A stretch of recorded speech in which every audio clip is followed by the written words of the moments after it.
Boa tarde, pessoal, tudo bem? Espero que sim. Estamos aí caminhando para a nossa 7ª semana de suspensão das atividades presenciais, né?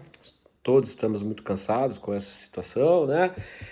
Não, até 2, 3 semanas atrás nós imaginávamos que em maio as coisas começassem a voltar ao normal, mas pelo que nós temos verificado, as informações oficiais aí é que isso não vai acontecer, né? Nós estamos aí submetidos ao decreto que mantém o nosso isolamento social e ao impedimento do exercício de algumas atividades, entre elas as aulas, né?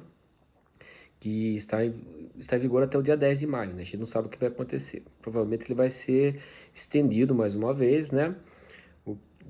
De forma que, sei lá, quem sabe em junho nós voltamos com as aulas presenciais, pelo menos para encerrar esse semestre, né? Nós estamos nos adaptando, vocês, nós professores, a universidade, lembrando, nosso curso não é um curso EAD, é um curso presencial, mas felizmente hoje a tecnologia permite que nós possamos substituir com uma certa qualidade essas aulas presenciais. Não é a mesma coisa, eu já falei mais uma vez, mas eu não tenho verificado muito prejuízo pelo que eu tenho acompanhado, pelo exercício que tenho encaminhado para os senhores, pelas tarefas, né? Essa semana, os senhores, hoje eu estou gravando essa aula, hoje é dia 29 de abril, é a semana que vocês estão entregando a avaliação, que eu acabei optando por fazer um trabalho, né? Não me senti à vontade de fazer uma prova, e a coordenação deu liberdade aos professores para que estabelecessem o melhor critério de avaliação. Eu achei que um trabalho de pesquisa, com apontamentos doutrinários, jurisprudenciais, em relação à matéria que foi ministrada nas nossas videoaulas, nos nossos textos, achei que seria suficiente, tá ok? Vamos torcer para que antes do final desse semestre nós consigamos nos encontrar presencialmente, né? Mas enquanto isso não ocorre, nos resta trabalhar. E nós estamos fazendo isso, né? É o esforço de cada um de nós. Pessoal, estou aqui hoje gravando aula para o pessoal do 4º semestre, né? 4º semestre A, período diurno, e 4º semestre B, noturno. E eu aqui estou gravando da minha casa, né? Vai escutar até o cachorro latindo. A gente às vezes é interrompido com essas questões. Mas nós estamos falando sobre o poder, voltando aqui à matéria, nós estamos falando sobre o poder executivo. Eu tenho a acrescentar, professor, que nós estamos cumprindo o nosso plano de ensino, né? A matéria que seria dada em sala de aula está sendo dada através de videoaula, através de textos, né? Então, nesse aspecto, eu não vejo prejuízo aos alunos. Lógico que numa aula presencial existe muito mais diálogos, questões que são discutidas, tal, mas eu acho que a gente vai conseguir superar isso daí, tá bom, pessoal? Então vamos lá. Nós estamos falando sobre o poder executivo e pelo que eu pude analisar aqui, verificar nas minhas anotações, nós encerramos falando do artigo 84, que fala sobre as atribuições do presidente da República. Confiro aí, é isso mesmo, né? E o texto que eu passei para os senhores, inclusive, ele foi um pouco além do artigo 84, né? Ele fala um pouco mais. Então, só que eu passei o texto e não fiz os comentários, não dei a videoaula sobre o assunto. É isso que nós vamos fazer hoje, tá? Depois eu também vou fazer uns exercícios complementares, né? Em relação a isso que nós vamos comentar hoje, tá? Então, a gente parou no artigo 84. Eu vou dar uma puladinha no 85, mas eu volto nele e vou 85 e 86, que fala da responsabilidade do presidente, eu vou falar sobre isso hoje, mas vamos pular para 87, que fala dos ministros do Estado, tá? Artigo 87, é um assunto, inclusive, que está na moda. A Constituição sempre esteve na moda. Os ministros de Estado, eles são tratados, a função de ministro está regulamentada nos artigos 87 e 88 da Constituição. 87 e 88. Bom ler esses dois artigos, tá? E o que fazem os ministros do Estado, né, pessoal? A função dos ministros de Estado é de auxiliar o presidente da República no exercício das suas atribuições constitucionais. Já vimos que no nosso sistema presidencial, ou no nosso sistema de governo, o presidente acumula a função de chefe de Estado e de chefe de governo, né? Então, os ministros têm essa função de auxiliar o presidente. O presidente é uma pessoa que, por mais que conheça de muita coisa, não conhece de tudo. Daí porque a ideia de que ele indique pessoas que tenham conhecimento técnico em determinadas áreas para que o auxilie na sua missão constitucional, tá certo? De governo e de chefe de Estado. Os ministros são nomeados livremente pelo presidente da República no nosso sistema, né? Eles ocupam um cargo de provimento em comissão, os chamados cargos comissionados, né? De forma que eles podem ser admitidos e demitidos ad nutum, sem motivo. O presidente não quiser mais o ministro, ele simplesmente perdeu a confiança e ele manda embora. Óbvio que essa questão está sendo muito discutida, né? Porque existem outros princípios constitucionais que envolvem essa nomeação, os princípios constitucionais da administração pública, né? A questão da impessoalidade, da moralidade, né? Então nós estamos acompanhando aí o presidente batendo no peito, dizendo que ele pode nomear quem ele quiser. De fato, o presidente tem muito poder, mas ele pode muito, mas não pode tudo. Isso que nós temos que ter em mente. A Constituição é o limite das atribuições do presidente. Ele pode muito, mas o limite dessas atribuições, desse poder, ele está regulamentado na Constituição. Então, se houver desrespeito em algum princípio, então numa nomeação em que fique claro que ele está nomeando determinada pessoa para vantagem própria, é óbvio que ele está se respeitando um princípio constitucional, um princípio republicano.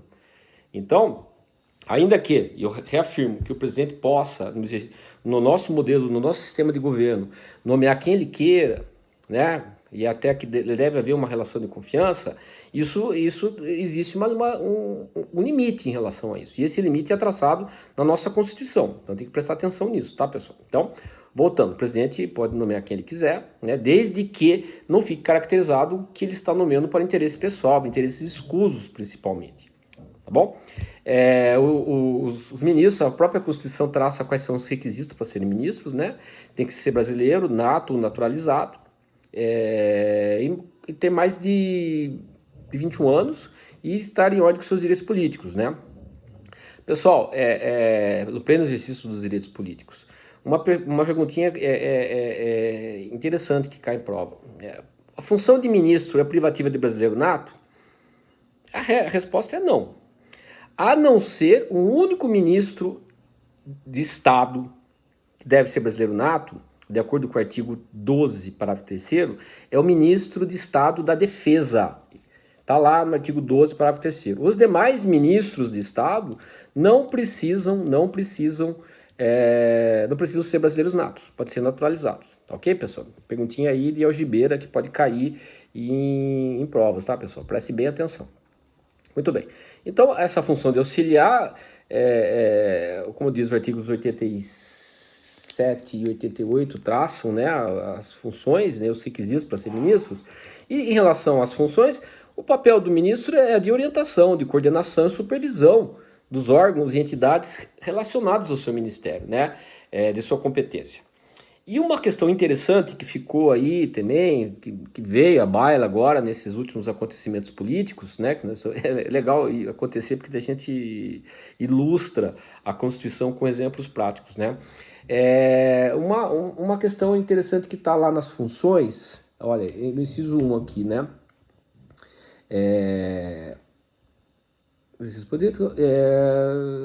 compete ao ministro de Estado, além de outras atribuições estabelecidas na Constituição. 1. Exercer orientação, coordenação, supervisão dos órgãos e entidades da administração federal na área de sua competência. E, olha que interessante, referendar os atos e decretos assinados pelo presidente da República. Então a Constituição é a Constituição que está pedindo que os ministros tenham que referendar, ou seja, assinar junto com o presidente os decretos dentro da sua pasta. Eu trago a baila aqui para os senhores a questão da demissão do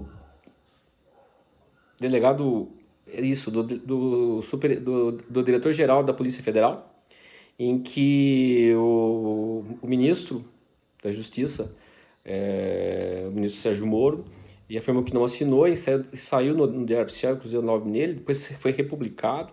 Aquele decreto de exoneração, ele, pela doutrina, ele é considerado inexistente, porque não tinha o referendo do ministro. A Constituição, então, ela não temos palavras ocas aqui na Constituição. Se a Constituição fala que o presidente que o ministro deve referendar os decretos, sem o referendo, esse decreto é inexistente.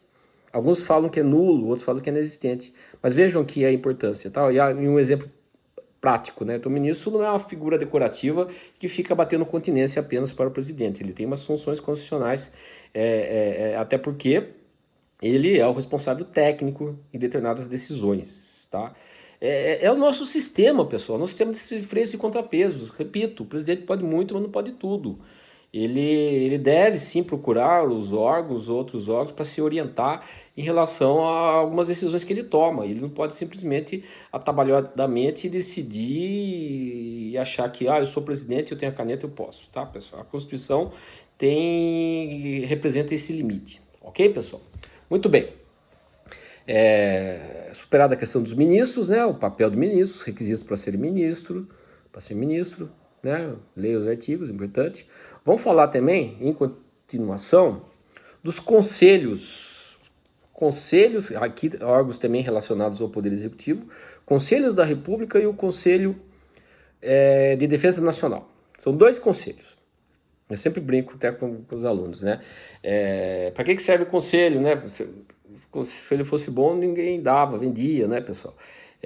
Mas o conselho é exatamente isso. O presidente deve, em algumas matérias, antes de tomar a decisão, umas matérias mais importantes, né? Ele deve ouvir esses conselhos. Tá, pessoal? Agora, a gente vai, já até antecipando, constitucionalmente ele deve ouvir os conselhos, mas não necessariamente deve atender aquilo que foi orientado pelo conselho. Mas a oitiva do conselho é importante. Então vamos falar desses dois conselhos rapidamente, até porque a Constituição, o que precisa saber está escrito na Constituição, né? O Conselho da República, né, ele é previsto nos artigos 89 e 90, por favor, leiam esses artigos, 89 e 90, né? Lá está a composição desse conselho, quem compõe esse conselho, né? E esse conselho atualmente é regulamentado pela Lei 8.041, né? E ele tem que ser consultado, pessoal, olha, em casos de intervenção federal, estado de defesa, estado de sítio, e também nas questões relevantes para a estabilidade das instituições democráticas, bem genérico, tá, pessoal? Então esse conselho deve sempre ser ouvido, né? Ele é formado, de acordo com o artigo 89, pelo vice-presidente da República, pelo presidente da Câmara dos Deputados, pelo presidente do Senado, líderes da maioria e da minoria da Câmara, a questão regimental lá dos partidos, né? 6, líderes da maioria e da minoria do Senado também. 5, né? 6, o ministro da Justiça, olha, o ministro da Justiça faz parte do Conselho da República. E 7, aqui a participação dos cidadãos. 6 cidadãos brasileiros natos com mais de 35 anos de idade, sendo 2 nomeados pelo presidente, 2 eleitos pelo Senado e 2 eleitos pela Câmara, para um mandato de 3 anos, vedada a recondução. Então, esse conselho deverá sempre ser ouvido antes do presidente tomar alguma decisão relacionada àquelas matérias previstas no artigo 90, tá? Além do Conselho da República, nós temos também o Conselho de Defesa Nacional, que é previsto no artigo 91 da Constituição. Artigo 91 da Constituição. O Conselho de Defesa, você já deve estar imaginando. Quando se fala em defesa, quando que o presidente vai consultar, né? Pessoal, esse conselho, eu já vou falar da composição dele, ele deve ser ouvido em questões, ele deve opinar nas hipóteses de declaração de guerra e de celebração de paz, no termos dessa Constituição. A Constituição estabelece quem cabe declarar a guerra e celebrar a paz, que é o presidente, né? E 2, opinar sobre a decretação do estado de defesa, estado de sítio e intervenção federal. Veja que o presidente tem que ouvir os 2 conselhos, tanto da República como de Defesa Nacional, em relação a esses casos, que são situações excepcionais, né, pessoal? Situações excepcionais. Lembrando que nessas situações até alguns direitos fundamentais podem ser suspensos. Daí a importância de que o presidente vá se aconselhar a esses órgãos, né? E 3, propor critérios de condição para a utilização de áreas indispensáveis à segurança do território nacional. opinar sobre o efetivo uso, especialmente na faixa de fronteira e nas relacionadas à preservação e à exploração de recursos naturais. 4. Estudar, propor e acompanhar o desenvolvimento de iniciativas necessárias a garantir a independência nacional e a defesa do Estado Democrático. Então, volto a repetir, são órgãos constitucionais, né, relacionados ao Poder Executivo. O presidente deve ouvi-los nessas matérias, né? A composição aqui do Conselho de Defesa é muito parecida com a do Conselho da República, né? Compõe o Conselho de Defesa o vice-presidente, o presidente da Câmara, o presidente do Senado, o ministro da Justiça, aí a mais aqui que nós temos o ministro do Estado da Defesa, faz sentido, né? O ministro das Relações Exteriores, o ministro do Planejamento, os comandantes da Marinha, do Exército e da Aeronáutica, tá, pessoal? Então, fiquem atentos a esses dois conselhos, que, como eu já disse, tem uma importância constitucional, eles são muito importantes, né, porque eles vão opinar sobre essas questões delicadas, né, essas medidas excepcionais que podem ser adotadas pelo presidente. O presidente sempre deve ouvi-los. Não precisa necessariamente atender aquilo que foi a decisão do conselho, mas tem que ouvir, essa é a regra, tá bom? Tudo bem, pessoal? Então, falamos aí sobre os ministros, falamos sobre os conselhos, é muito importante que os senhores façam a leitura dos dispositivos que tratam do assunto, né? Tem mais alguma coisa aqui, né? Tá. Constitucional. Tá, ok. Agora a gente entra no assunto também muito importante, que também está em discussão agora, nesse momento, infelizmente, né? Além de toda essa crise de saúde, né? A pandemia, essa crise econômica que vem junto com a crise de saúde, nós estamos dentro de uma crise política, né? E essa crise política a gente tem percebido, às vezes, desnecessária, mas que está aí, né? Não vou entrar aqui em discussão, falar de política, que não é o meu papel aqui, os senhores estão acompanhando, os senhores têm o ponto de vista dos senhores, tá? Vamos falar aqui sobre a possibilidade de responsabilização do presidente da República. A questão é, o presidente responde pelos seus atos? No regime republicano, sim, pessoal. Numa monarquia, a gente sabe que o rei ele não sofre as consequências de seus atos de governo. Agora, já no regime presidencialista, no regime democrático, sim, pessoal, o presidente responde pelos seus atos. E ele poderá praticar, ele responde tanto em relação às infrações político-administrativas, que nós chamamos de crimes de responsabilidade, como também em relação aos crimes, às infrações penais comuns. O presidente, como um ser humano, pode cometer um crime comum. Mas aí nós veremos que a Constituição estabelece algumas regras, algumas, entre aspas, imunidades formais em relação ao presidente, tá? É óbvio que, por se tratar da pessoa que exerce o cargo mais importante do país, né, dentro do executivo, ele tem algumas imunidades, ele tem um processo diferenciado. É isso que a gente vai estudar, tá? Eu vou falar genericamente, depois eu vou falar especificamente em relação ao processo do crime de responsabilidade, que é o processo de impeachment, né? O processo de impedimento, e o processo relacionado aos crimes comuns. Não sei se vai dar tempo de falar sobre os crimes comuns, para não ficar uma aula muito maçante, né? Mas com certeza a gente vai falar sobre impeachment ainda nesta aula, tá? Então, pessoal, o presidente da República responde pelos seus atos? Sim, então, responde tanto em relação aos crimes de responsabilidade como aos crimes comuns. Ok, já sabemos disso. E ele tem algumas imunidades formais. Uma delas, primeira, para ser processado, tanto em relação aos crimes comuns como em relação aos crimes de responsabilidade, a primeira coisa que precisa é a autorização da Câmara. A Câmara precisa autorizar a instauração de processo contra o presidente. Essa autorização, inclusive, precisa de uma maioria absoluta, qualificada aqui, de 2/3. 2/3 dos membros da Câmara tem que aprovar, autorizar a instauração de processo contra o presidente. Ok? Esse é o nosso sistema. Ok? Então vamos lá. Deixa eu só dar uma adiantada aqui, para não me perder. Outra coisa, né? Julgamento. De quem é a competência para julgar o presidente? Depende. Em se tratando de infrações penais comuns, crimes que todos nós podemos cometer, e o presidente também, o órgão competente para julgar o presidente é o Supremo Tribunal Federal. Em primeira e última instância, é o Supremo que julga o presidente. Vamos falar aqui, né, também apenas em relação aos crimes praticados durante o exercício do mandato e que tem relação com as funções presidenciais. Mas vamos com calma. Então, crimes comuns, quem julga é o STF. E nos crimes de responsabilidade? Aí é aquela função atípica que nós já falamos, né, do Poder Legislativo. O órgão responsável pelo julgamento do presidente nos crimes de responsabilidade é o Senado Federal, pessoal.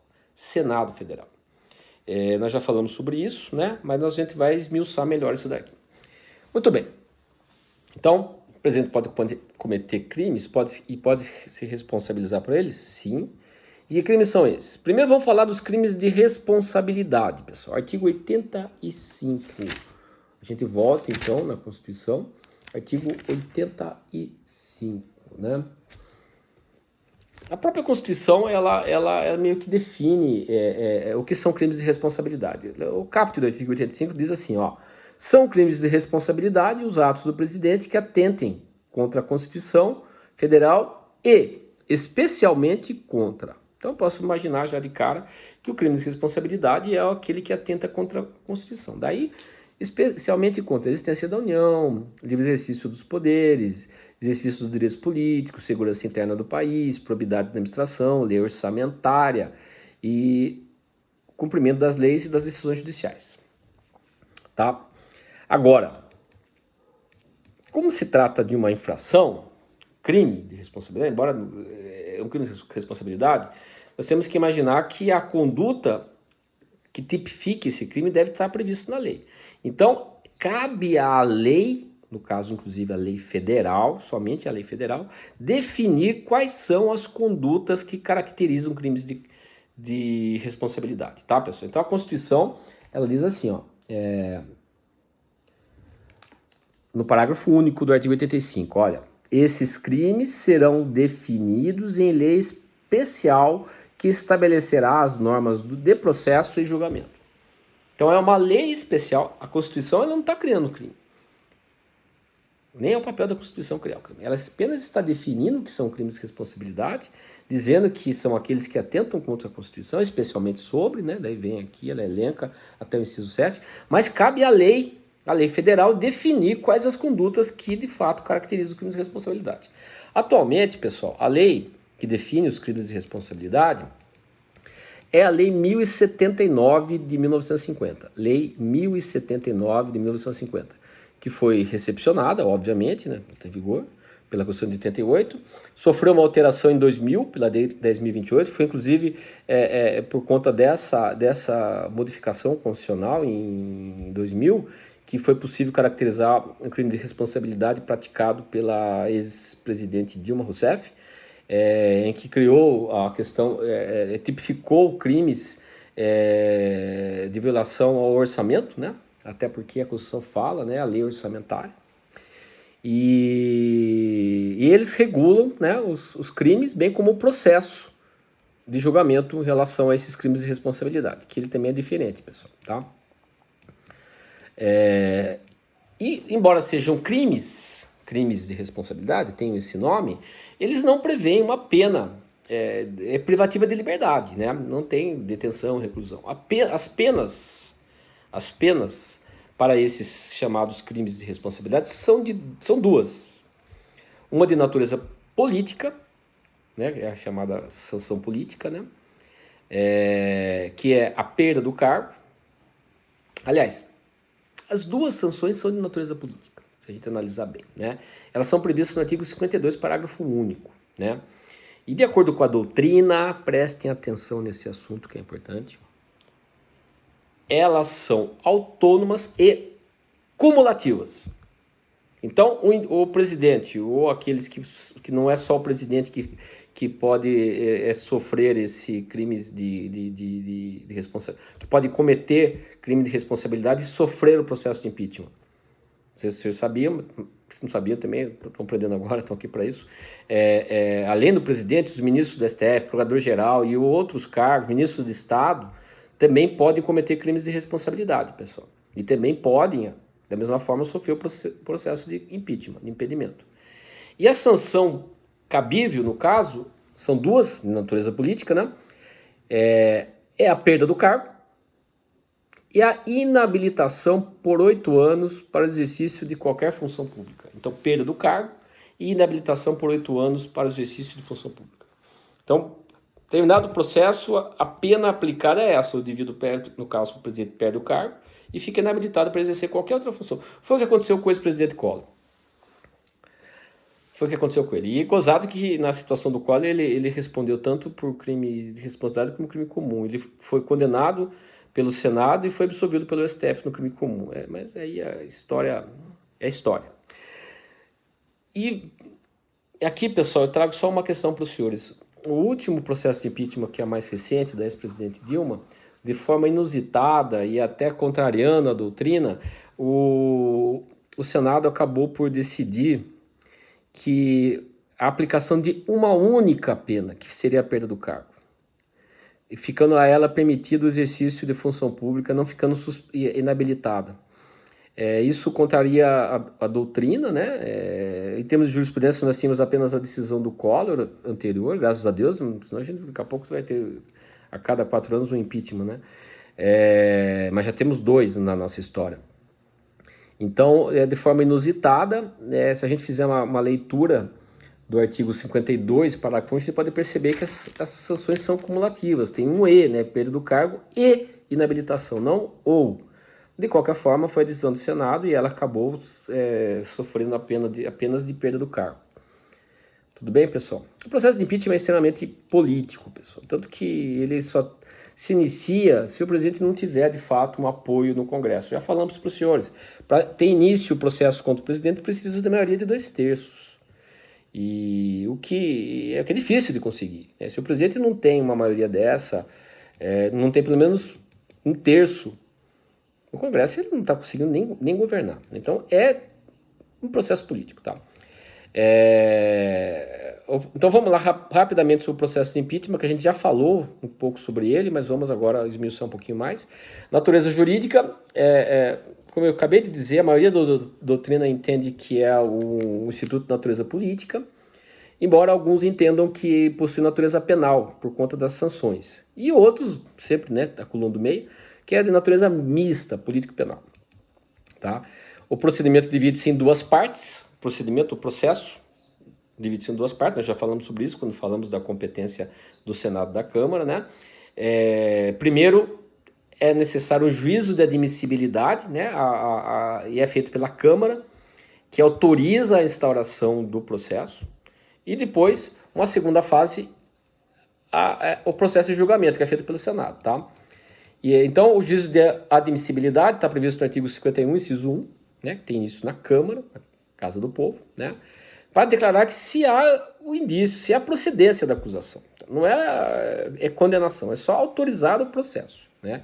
Quem pode fazer a acusação? Qualquer pessoa, pessoal, qualquer cidadão. Né.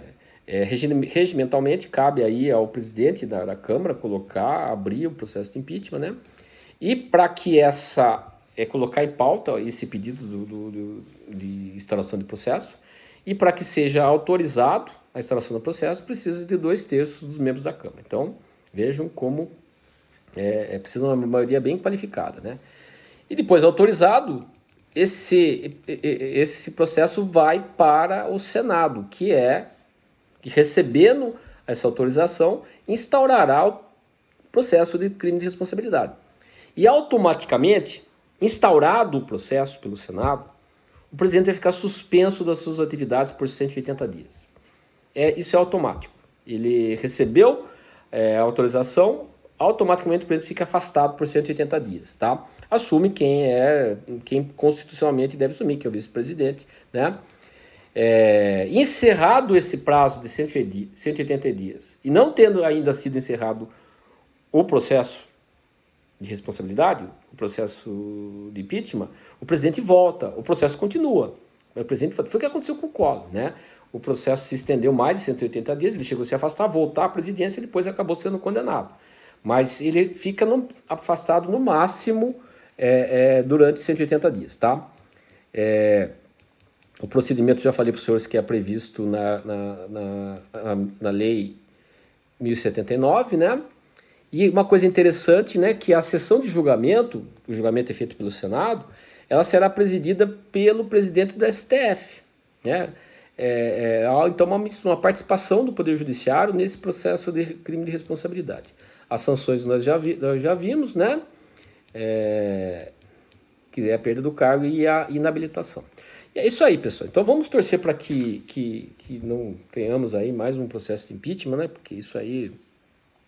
Agora, se for o caso, né, se ficar caracterizadas as infrações, né, não tem outro caminho senão a instauração. Mas isso é muito ruim para o país, né, ruim para a economia, mas as regras que nos interessam aqui na aula de Direito Constitucional estão aí na Constituição, tá, pessoal? Eu tenho que falar ainda em relação ao Poder Executivo sobre os crimes comuns praticados pelo presidente, mas vou deixar isso para a próxima aula para não misturar. Então hoje nós encerramos aqui falando sobre os crimes de responsabilidade, tá, pessoal? Então leiam, eu já mandei para os senhores o texto sobre esse assunto.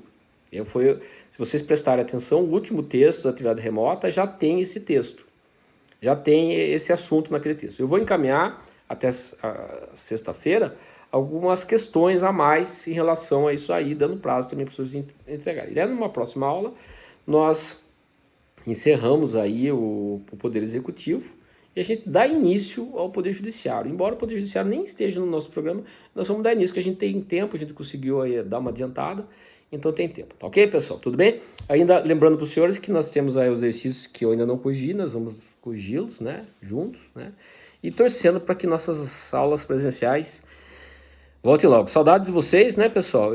Não sei se a recíproca é verdadeira, mas é só assim para a gente perceber como faz falta, né, esse compartilhamento social, né, pessoal? Um abraço a todos e muito obrigado pela atenção.